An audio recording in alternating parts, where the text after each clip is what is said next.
Hello Yo, guys, dito kami sa moon. Kinakain namin ng ulap mga boy.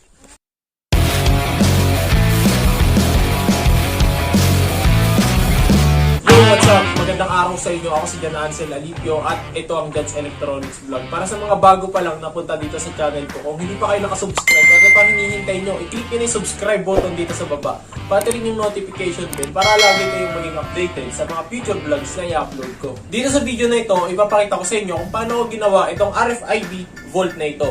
Ang vault na to ay nabubuksan lamang ng RFID na may authorized access. Samantala, ang RFID na walang authorized access is hindi niya ito mabubuksan, kundi magbibip lang yung buzzer. Disclaimer lang guys, no, itong project na to is hindi po pwedeng i-replace sa original na vault kasi acrylic lang siya. Ang totoong vault talaga matibay, hindi nalalagari, fireproof, minsan waterproof pa nga. Ayan, no. Ginawa ko lang tong project na to the purpose of ma-share sa inyo yung knowledge kung paano gumawa ng isang RFID door lock system. Tapos, as an example, ginawa ko siyang mini vault. So, ayun, masyado na akong maraming sinabi. So, I will shut the fuck up and simulan na natin. Rawr! Sa project na to, kakailanganin natin ng Arduino Uno, RFID sensor, relay module, saka isang custom-made power supply na i-design natin mamaya.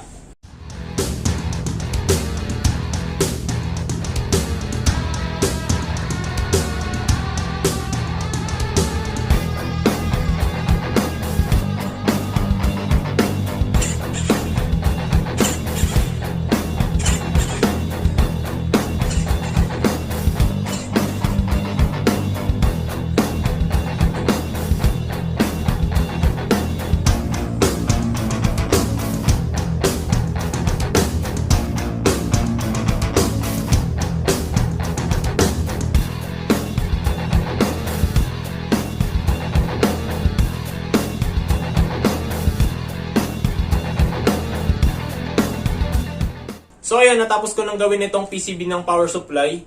Nahinang ko na rin yung mga components niya. Ang schematic diagram nito sa PCB layout will be available in the link in the description below para makagawa din kayo ng sa inyo. So ngayon, nagawa ko na itong power supply. Ikakabit ko to sa acrylic para maganda siya tingnan. Bago natin i-connect yung mga wires niya.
So ayan, natapos ko ng i-wiring.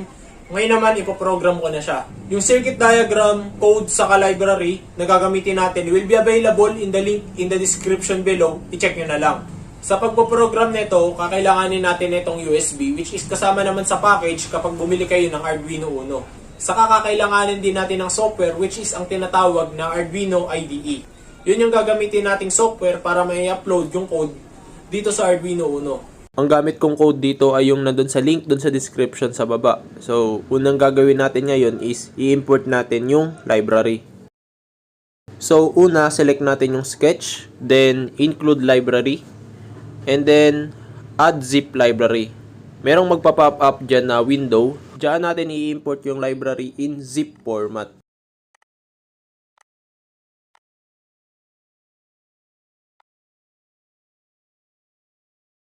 After ma-import, wala muna tayong gagalawin sa code niya. I-upload muna natin yan sa Arduino.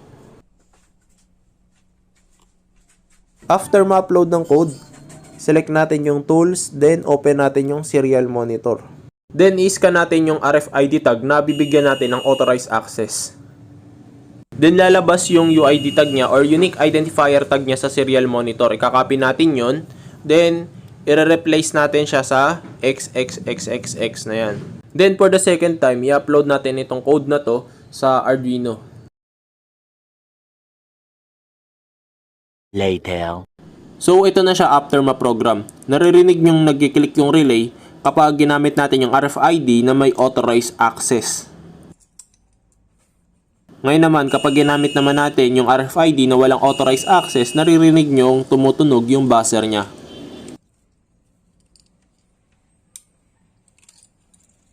So ngayon bubuuin ko naman yung case niya.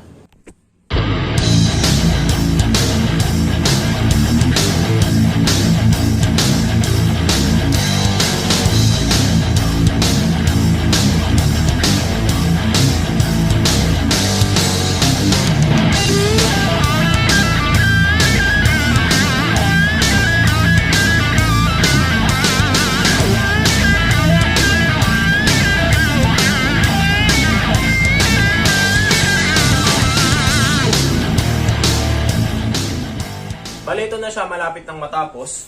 Medyo maingay nga lang yung hinge niya kasi nalagyan ko ng pandikit, no? Ang gagawin ko ngayon is ikakat ko itong sumobra na to, then ipiplain polish ko lahat ng gilid niya para maging smooth. And then after that, assembling ko na siya. Bale, dito ilalagay yung lahat ng mga pyesa.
Maraming salamat sa panonood. Sana nagustuhan mo itong video na ginawa ko. At kung hindi ka pa nakasubscribe, ano pang hinihintay mo? I-click mo na yung subscribe button dito sa baba. Pati din yung notification bell para lagi kang magiging updated sa mga future vlogs na i-upload ko.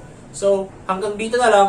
Peace! 3, 5, 4, 3, 2, 1. Ready? 5, 4, Ready, 3, set, 2, go!